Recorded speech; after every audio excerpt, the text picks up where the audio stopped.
Berikan dari pembacaan Alkitab kita hari ini, yaitu di Markus pasal yang ke-6, 7, dan 8. Ini saya coba juga record di YouTube.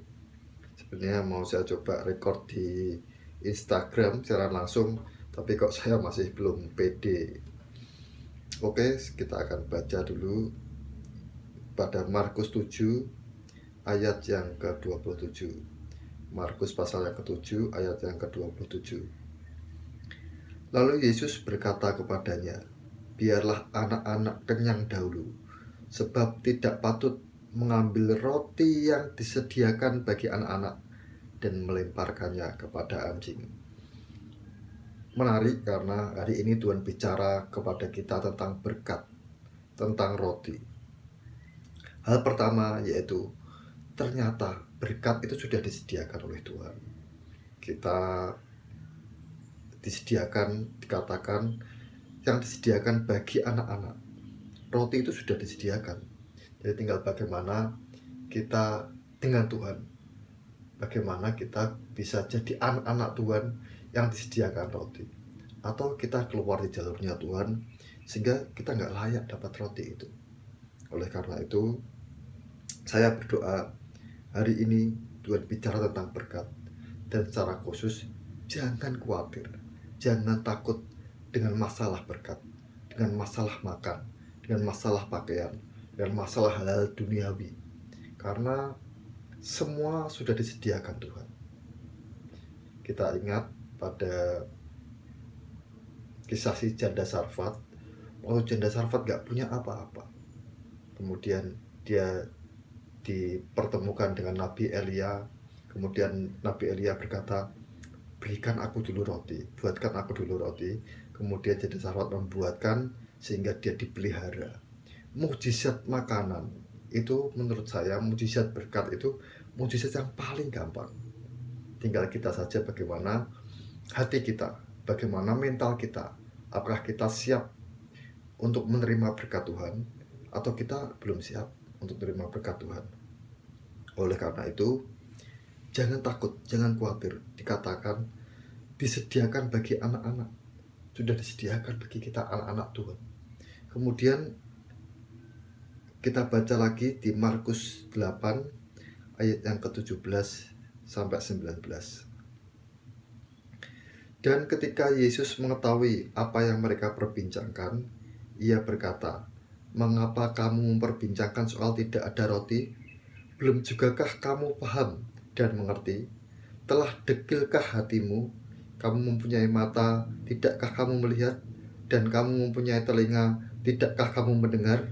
Tidakkah kamu ingat lagi pada waktu aku memecah-mecahkan 5 roti untuk 5.000 orang itu? Berapa penuh potongan-potongan roti kamu kumpulkan?" Jawab mereka, 12 bakul. Pada suatu hari ketika dalam perjalanan, murid-murid itu lupa. Mereka nggak bawa roti, mereka hanya bawa 1 roti. Kemudian mereka membicarakan tentang roti. Nanti kita gimana ya makannya? Nah, di sana kita bagaimana? Kita nggak bawa roti, nggak bawa bekal. Tapi Tuhan Yesus mendengar. Kemudian Tuhan Yesus, ya ampun, mungkin gitu. Kok kebangetan? Masa kayak gitu aja diperbincangkan? Masalah makanan aja diperdebatkan. Masalah roti aja diperdebatkan. Apa masih kurang percaya ketika Tuhan memecah-mecahkan 5 roti untuk 5.000 orang? Ketika juga Tuhan melakukan untuk 4.000 orang? Coba. Makanya Tuhan berkata, jangan takut, jangan khawatir, jangan ribut tentang roti, jangan ribut tentang makanan. Fokus saja ke panggilan kita masing-masing. Kemarin ada yang bertanya, "Lalu Pak, kalau saya bukan panggilannya imam?" Saya tahu, gini saudara. Pertama, saya harus sampaikan dulu. Untuk saudara yang panggilannya imam, jangan ribut masalah uang. Uang itu bisa menjadi batu sandungan untuk hidupmu. Karena imam itu harus fokus melayani Tuhan. Apa yang harus kita lakukan di hadapan Tuhan. Jangan sampai kita ingin jadi raja, ingin kaya raya. Akhirnya motivasi pelayanan bisa berubah untuk mencari uang. Bahaya ya. Jangan, sekali lagi, yang panggilannya full timer. Kalau kita dikasih persembahan, ya kita cukupkan. Saya yakin kok, saya yakin. Karena saya ngalami. Saya itu dalam pelayanan tidak minta-minta. Pernah saya mau diberi PK, tapi saya lihat karena enggak usah lah, ini cuma pelayanan biasa. Saya tolak. Dan saya nggak pernah kekurangan. Padahal saya tidak bekerja. Karena keadaan saya hanya melayani Tuhan. Saya ditangkap Tuhan. Saya melakukan apa yang Tuhan ingin saya lakukan. Panggilan saya ini membuat saya sepenuhnya bergantung pada Tuhan. Dan saya tidak pernah kekurangan. Saya tidak pernah khawatir dengan uang. Walaupun kadang manusia, saya tahu, seringkali saya dihadapkan dengan keadaan keuangan yang tidak ada untuk pelayanan atau untuk makan hidup saya sendiri. Tapi saya percaya, tidak mungkin Tuhan tidak pelihara saya. Nyatanya sampai sekarang saya masih hidup. Saya gak mati kelaparan. Saya bisa cukupi segala kebutuhan yang diperlukan. Saya bisa sekolahkan anak saya. Saya bisa cukupi kebutuhan bahkan untuk pelayanan. Jangan takut. Asal kita hidup seadanya, hidup secukupnya dalam panggilan imam, kita pasti dipelihara. Jangan ingin cepat kaya. Jangan ingin kaya imam.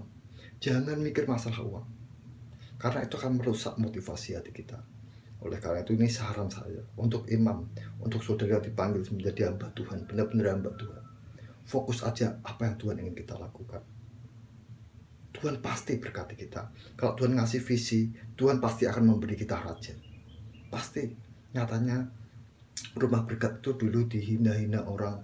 Ketika kami pertama buka pelayanan untuk anak-anak, juga untuk orang tua waktu itu, beberapa tetangga kami ngomong, nanti kalau uangnya habis kan berhenti. Tetapi coba lihat, sampai sekarang sudah berapa tahun, sudah lama, tapi kami tetap berjalan. Hanya kemarin sempat berhenti sebentar karena masalah COVID-19 itu, sehingga dilarang oleh warga sebentar, tapi kemudian ada lagi. Karena apa? Karena Tuhan. Karena kalau Tuhan ngasih kita visi, imam itu pasti didukung raja. Kalau Tuhan mau gerakkan raja A nggak bisa, Tuhan akan pakai raja B. Kemudian yang kedua, untuk saudara yang panggilannya raja. Saudara yang panggilannya raja, kemarin ada pertanyaan, kalau saya apa saya tidak boleh bekerja? Oh boleh, harus. Orang yang tidak bekerja, janganlah ia makan. Dikatakan firman seperti itu. Imam itu juga bekerja. Saudara kira mungkin saya bekerja dalam pekerjaan Tuhan. Banyak hal yang harus saya lakukan. Kalau saudara kira saya sering nongkrong, sering hal yang gak mutu, sering kali waktu saya tuh habis untuk doa, untuk ngomong dengan Tuhan, untuk baca Alkitab, untuk tulis. Seringkali ketika saya tuliskan tuh saya blank. Saya gak tahu apa yang harus dituliskan. Saya harus baca lagi. Saya tanya Tuhan lagi, apa Tuhan yang ingin kau sampaikan? Banyak pekerjaan yang harus saya lakukan. Begitu juga raja. Kamu harus bekerja. Lalu bagaimana supaya nggak fokus ke uang? Fokus pada pekerjaanmu yang baik. Fokus lakukan yang terbaik. Seperti untuk Tuhan. Kalau saudara bekerja di misalnya berdagang, yang jujur, yang baik. Cari tempat promosi atau apa yang maksimal, yang bagus. Supaya apa? Kita menang. Kalau secara khusus raja itu harus seperti ini, saudara. Ini saya sampaikan untuk saudara yang panggilannya raja. Tanya Tuhan. Contoh Daud. Daud itu ketika dia berperang, dia melawan bangsa apa atau bangsa apa, dia selalu tanya Tuhan.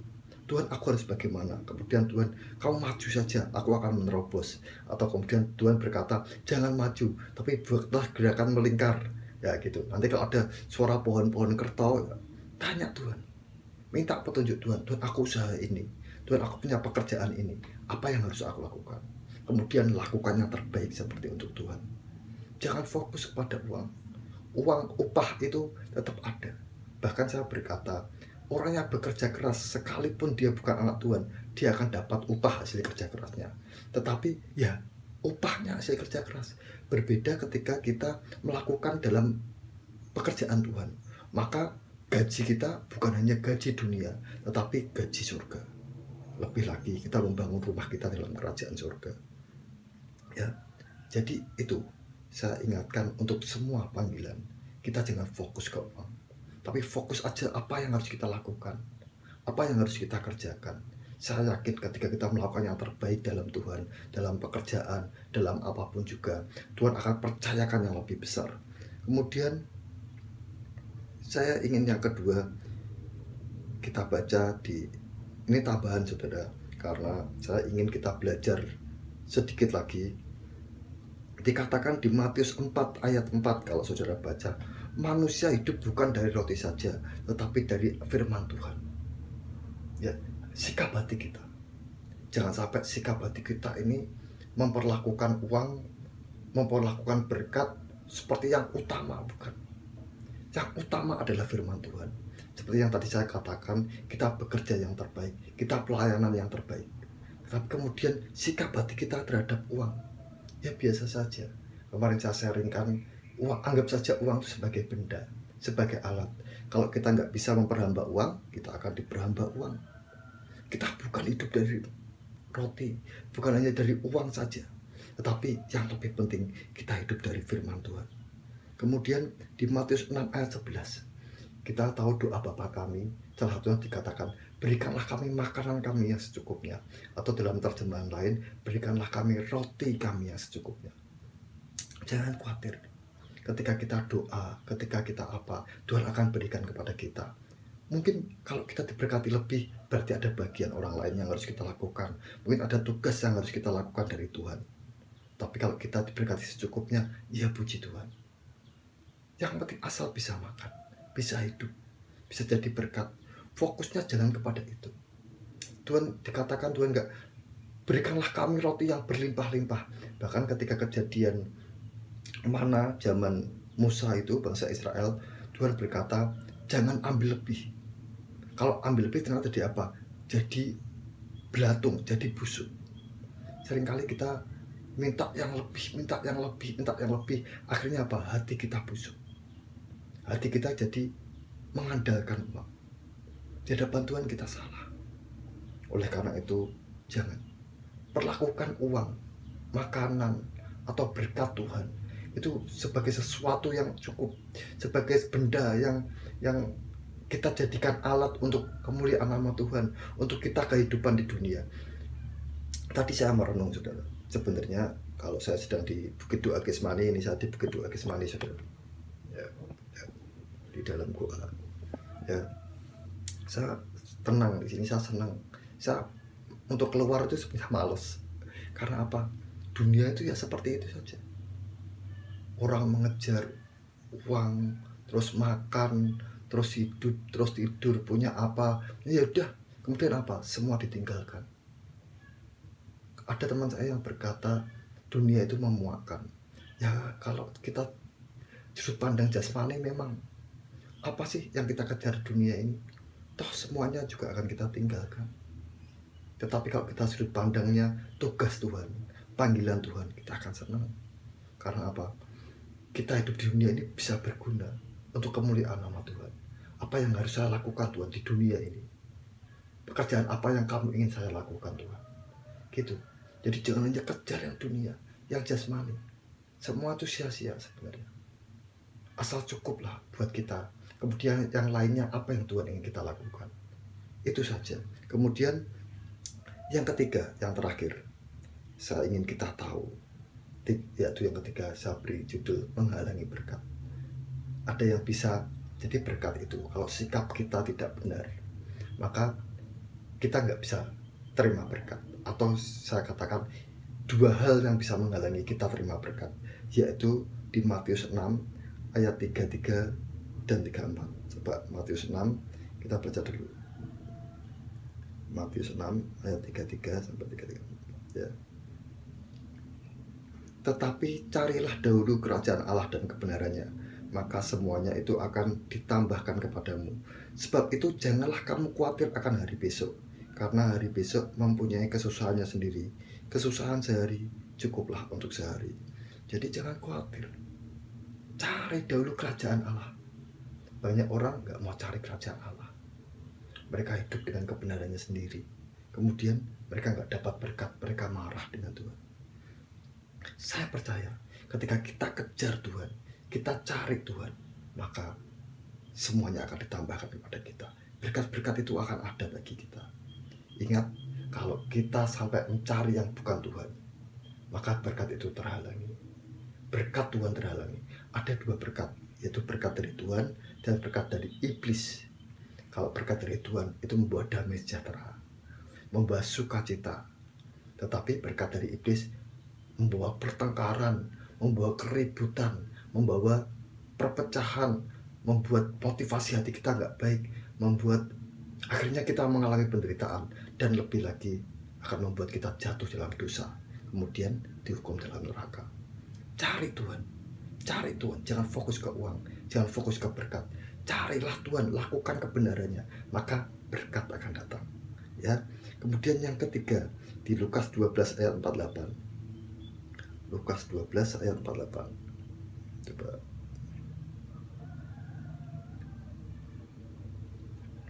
Tetapi barang siapa tidak tahu akan kehendak tuannya, tidak tahu, saya nggak tahu Pak, kehendak Tuhan dalam hidup saya apa, saya nggak tahu panggilan saya apa, saya nggak tahu ini saya diberkati untuk apa. Saya lanjutkan, dan melakukan apa yang harus mendatangkan pukulan, ia akan menerima sedikit pukulan, akan tetap menerima hukuman. Oleh karena itu saya berkata, tanya Tuhan. Kalau saudara mau memberi persembahan, persepuluhan atau apa, tanya Tuhan. Tuhan, ini ke siapa? Ini untuk apa? Karena kalau kita nggak tahu, toh kita tetap dihukum. Aku nggak tahu Pak, berarti nggak salah. Enggak. Saudara tetap dihukum, tetap menerima sedikit pukulan. Kemudian perhatikan poin yang kedua. Setiap orang yang kepadanya banyak diberi, daripadanya akan banyak dituntut. Ya, tahu ya, banyak diberi maka banyak dituntut. Dan kepada siapa yang banyak dipercayakan, daripadanya akan lebih banyak lagi dituntut. Banyak orang ingin kaya, ingin berlimpah, ingin diberkati. Ingat, ketika kita banyak diberkati, maka Tuhan akan minta juga banyak. Gampangnya kan persepuluhan. Kalau kita diberkati 100.000, persepuluhannya 10.000. Kalau kita diberkati 1M, persepuluhannya juga banyak, 100 juta. Seperti yang saya katakan kemarin dalam janda 2 peser, perumpamaan itu. Tuhan ketika melihat orang-orang memberi dalam kelimpahan, Tuhan diam saja tuh. Tuhan nggak berdiri, nggak kagum. Tetapi ketika ada seorang janda memberikan seluruh nafkahnya, 2 peser itu seluruh nafkahnya, Tuhan kagum, Tuhan berdiri, Tuhan panggil murid-muridnya. Ketika kita berkati banyak, seringkali Tuhan juga ngomong, berikan semua. Dan itu nominalnya banyak. Berani gak? Ketika kita banyak diberi, maka kita akan banyak dituntut. Kalau kita ingin diberkati, ingin kaya, tapi mental kita belum siap, belum tahu bahwa ini berkat dari Tuhan, masih merasa ini milik diri kita sendiri, ini bahaya. Karena ketika sewaktu-waktu Tuhan minta banyak, ini bisa jadi kesalahan dalam hidup kita. Kemudian ayat yang terakhir di Lukas 19 ayat 17.